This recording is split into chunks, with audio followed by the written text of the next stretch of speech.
ভারতকে টপকে বাংলাদেশি রোগীদের পাশে উন্নত চিকিৎসা নিয়ে হাজির চীন। এবার ভারতের বিকল্প হিসেবে চীনে চিকিৎসা নিতে শুরু করেছেন বাংলাদেশিরা। স্বল্প খরচে চীনের কুনমিংয়ে জটিল এবং কঠিন রোগের উন্নত চিকিৎসা নিতে পারবেন বাংলাদেশি রোগীরা।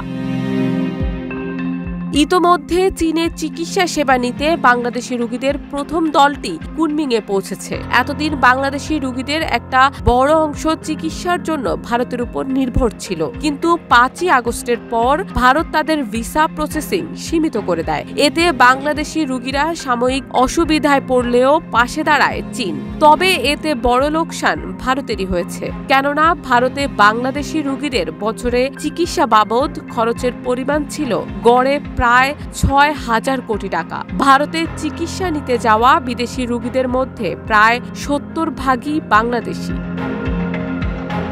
সম্প্রতি চীনে বাংলাদেশি রোগীদের প্রথম দলটির যাত্রা উপলক্ষে হযরত শাহজালাল আন্তর্জাতিক বিমানবন্দরে এক সংবাদ সম্মেলনের আয়োজন করে ঢাকার চীনা দূতাবাস।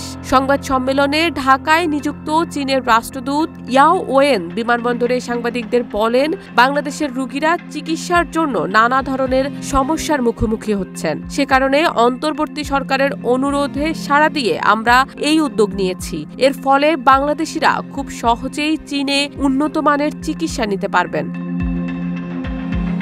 চায়না ইস্টার্ন এয়ারলাইন্সের ওই ফ্লাইটে 31 সদস্যের বাংলাদেশের প্রতিনিধি দলে 14 জন রোগী, 6 জন রোগীর পরিবারের সদস্য, 5 জন চিকিৎসক, 5 জন ট্রাভেল এজেন্সির প্রতিনিধি ও একজন সাংবাদিকও ছিলেন। চীনের কুনমিংয়ে 3টি শীর্ষ পর্যায়ের হাসপাতালকে বিশেষভাবে বাংলাদেশি রোগীদের সেবা দেওয়ার জন্য মনোনীত করেছে চীন সরকার। রোগীরা যাতে সহজে ভিসা পান সেই উদ্যোগও নিয়েছে চীন সরকার। প্রতিনিধি দলের সদস্য সিওক হেলথ কেয়ারের মালিক এম মাসুমুজ্জামান জানান, চীনে চিকিৎসা সেবা নিতে যাওয়া ওই প্রতিনিধি দলটি পাঠানোটা হচ্ছে একটি পাইলট প্রকল্প। চীনের এই সহযোগিতার ফলে বাংলাদেশিরা অনেক কম খরচে উন্নত চিকিৎসা নিতে পারবেন। ভারতের দিল্লি, চেন্নাই, ব্যাঙ্গালোর অথবা সিঙ্গাপুর বা থাইল্যান্ডের চেয়ে কোনো কোনো ক্ষেত্রে চীনে চিকিৎসার খরচ কম পড়বে, কেননা তাদের চিকিৎসা সংক্রান্ত পরীক্ষা নিরীক্ষার ব্যয় এবং ওষুধের দাম অনেকটাই কম। শারমিন নিশু, ঢাকা পোস্ট।